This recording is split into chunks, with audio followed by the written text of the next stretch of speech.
RSSന്റെ 100ാം ജന്മദിനം ചവറ മണ്ഡലത്തിൽ ആഘോഷിച്ചു. ഇതിന്റെ ഭാഗമായി പഥസഞ്ചലനം നടന്നു.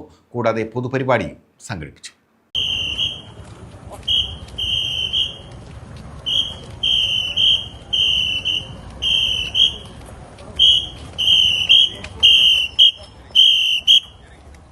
രാഷ്ട്രീയ സ്വയംസേവക സംഘത്തിന്റെ 100ാം ജന്മദിനം ചവറയിലും ആഘോഷിച്ചു.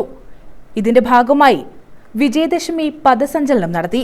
ചവറ തട്ടാശ്ശേരിയിൽ നിന്നും ആരംഭിച്ച പഥസഞ്ചലനം ശങ്കരമംഗലം SNDP ഹാളിന് മുന്നിൽ സമാപിച്ചു. തുടർന്ന് നടന്ന പൊതുപരിപാടിയിൽ Haritha physiotherapy and rehabilitation centre MD K Anandagopal അധ്യക്ഷത വഹിച്ചു. RSS വിഭാഗ് സംഘചാലക് ഡോക്ടർ BS പ്രദീപ് കുമാർ വിജയദശമി സന്ദേശം നൽകി. അടിയന്തരാവസ്ഥയ്ക്ക് മുമ്പുണ്ടായിരുന്ന സംഘത്തിനേക്കാളും 10 മടങ്ങ് ശക്തിയോടെയാണ് 1977 ആയപ്പോഴേക്കും സംഘത്തിന്റെ വളർച്ചയുണ്ടായി. ഇപ്പോഴേക്കും സംഘത്തിന് ഒരു തരത്തിൽ അംഗീകാരത്തിന്റെ കാലഘട്ടമായി കഴിഞ്ഞു.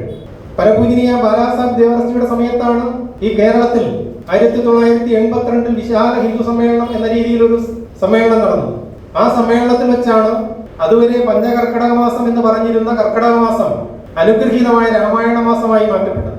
ആ പ്രചാരണത്തിൽ ആദ്യം നഖശിഖാന്തം എതിർത്തിരുന്ന കമ്മ്യൂണിസ്റ്റ് പ്രസ്ഥാനങ്ങൾ ശ്രീരാമനെയും സീതയെയും രാവണനെയൊക്കെ ജനമനസ്സുകളിലേക്ക് കൊണ്ടുവരാനുള്ള ക്രൂരമായ വിനോദമാണ് ഹിന്ദു പ്രസ്ഥാനങ്ങളുടെ എന്ന് പറഞ്ഞിരുന്ന കമ്മ്യൂണിസ്റ്റ് പ്രസ്ഥാനം ഇന്ന് പല സ്ഥലങ്ങളിലും രാമായണ മാസം ആചരിക്കുന്ന വിചിത്രമായ സന്തോഷകരമായിട്ടുള്ള കാര്യങ്ങൾ നമുക്ക് കാണാൻ കഴിയും. RSS ഗ്രാമ ജില്ലാ സഹസംഘചാലക് KG മാധവൻ പരിപാടികൾക്ക് നേതൃത്വം നൽകി. RSS ചവറ ഖണ്ഡകാര്യകാരി സദസ്യൻ MK ജയകൃഷ്ണൻ സ്വാഗതം പറഞ്ഞു. Sevabharati Chavara panchayat general secretary C Ranjith Chandran നന്ദി പറഞ്ഞു.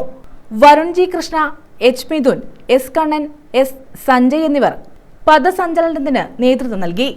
News bureau Chavara.